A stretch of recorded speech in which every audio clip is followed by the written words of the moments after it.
नमस्ते, प्रणाम। मैं रूबी कुशवाहा स्वागत करती हूँ अपने यूट्यूब चैनल पे। आज बहुत प्यारा सा मैं चैती छठ का गीत लेके आई हूँ। आप लोग को जैसा भी लगेगा कमेंट बॉक्स में ज़रूर बताइएगा और अच्छा लगे तो ज़्यादा से ज़्यादा शेयर कीजिएगा। तो आइए हम सुनाते हैं चैती छठ का गीत। उठला दूधवा सूरज देवा गई ले से उठला दूधवा यादिता देवा गई ले से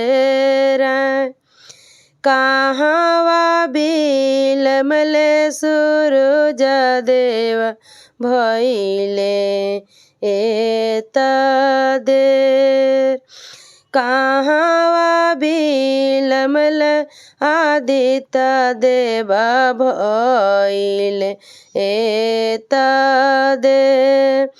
अरे आवते में हली ते भैया नाना दिया हो आरा। अरे आई ते में होइले ते बई नाना दिया हो यारा।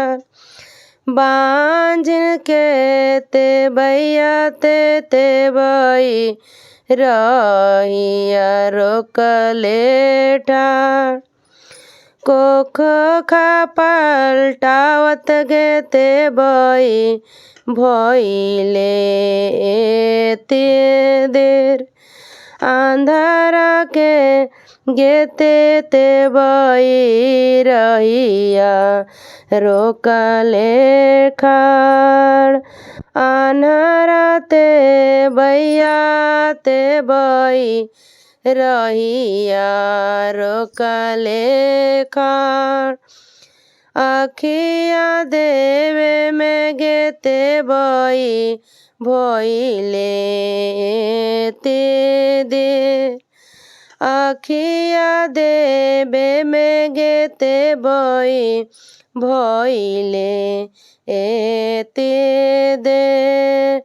काया पलटावत गेते बई भइले एते देर। बढ़िया ते बैया गेते बई रहिया रोकले ठाड़।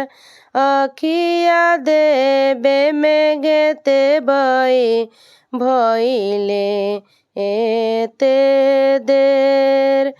काया पलटावत गेते बई भइले एते देर। काया पलटावत गेते बई भइले एते देर। धन्यवाद।